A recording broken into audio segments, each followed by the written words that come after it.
National African American Caucus. We are not a religious-based party. We are secular. We are open to individuals from all religions. We have all religions in our particular political party. Mm-hmm. So we don't harp on religion. That is your personal responsibility. Mm-hmm. What we're looking for is competent professionals from all industries to join with us in building this.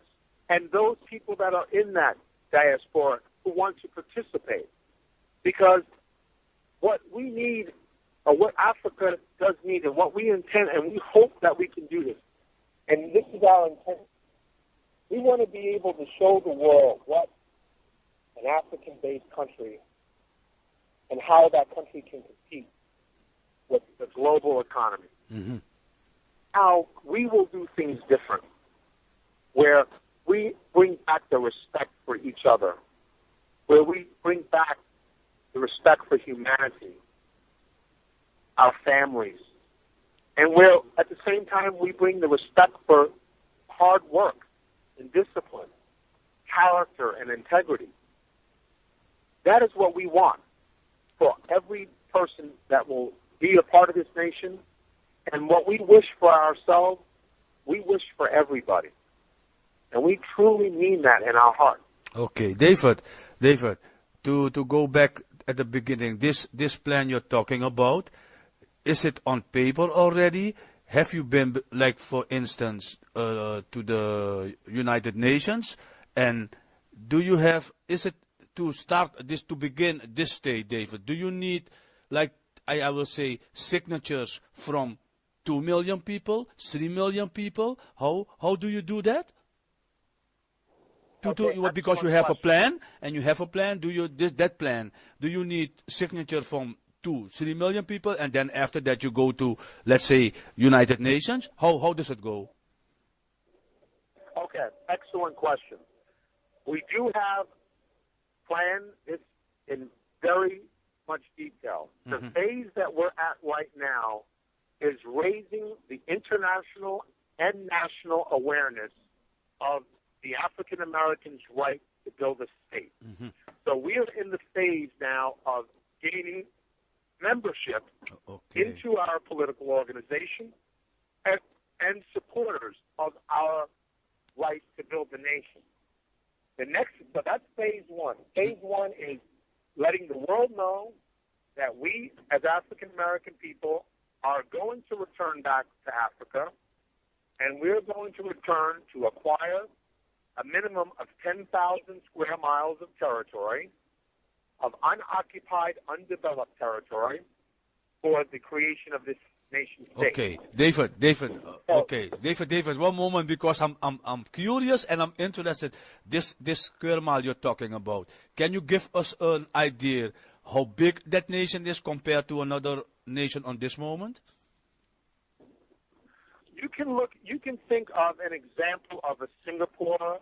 Of a Hong Kong, of a Zurich. Oh, it's not so big. Yeah, so 10,000 square miles is the size of Equatorial Guinea. Mm-hmm. It would be smaller than Brussels. It's smaller than Amsterdam itself. Oh. It is, yes. So Amsterdam is approximately, I believe, 15,000 to 25,000 square miles. Mm-hmm. And so we're talking about 100 miles of coastline, and 160 kilometers of coastline, and 160 miles inland.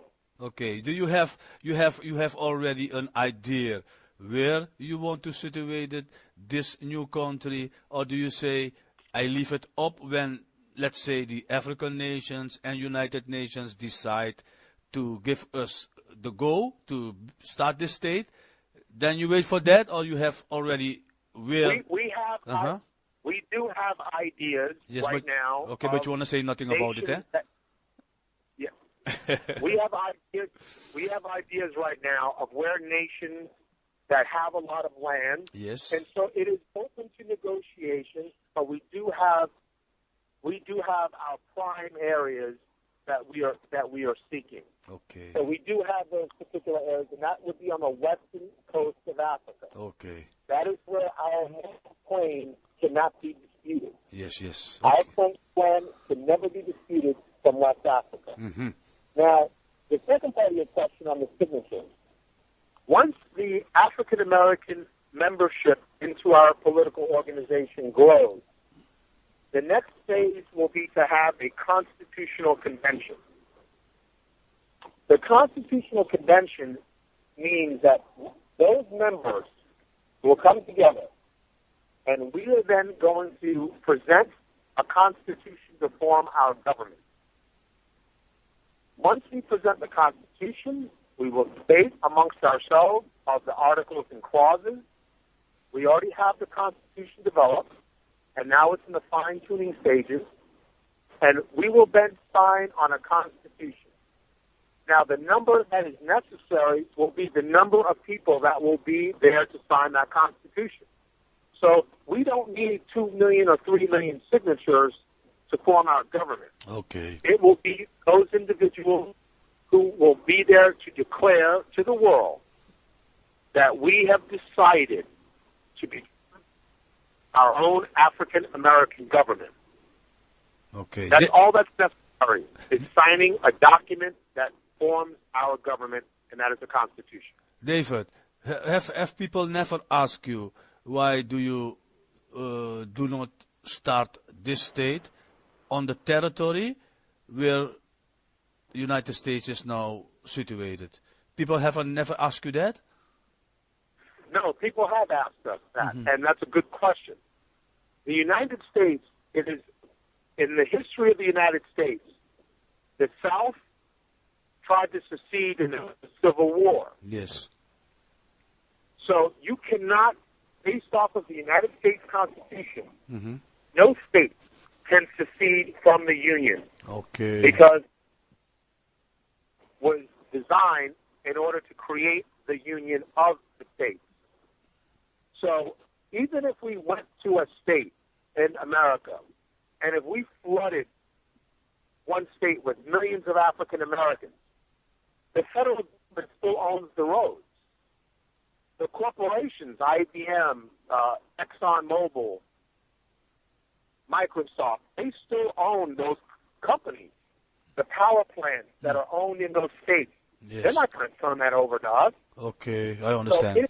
So it is absolutely impossible to secede from the Union or to flood a particular state because every state is still governed by the federal laws.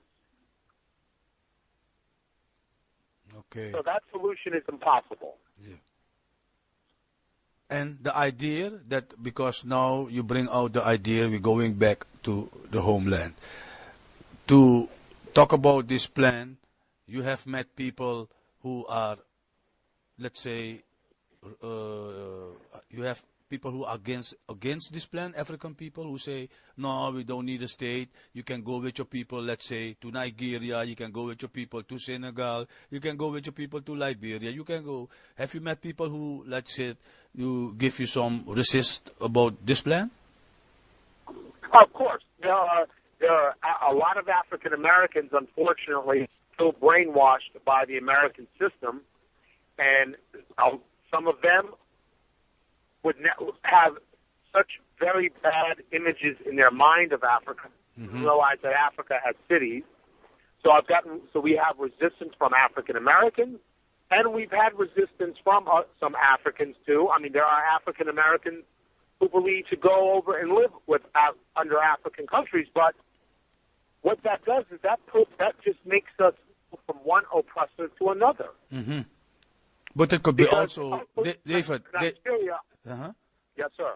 David, it could also be like this. If I go listen what you just say, the people say, yeah, you can go to live, like for instance, go to Nigeria. You say it's changing one oppressor for another, but do people all can say to you, yeah, but if you go there, you can change the things?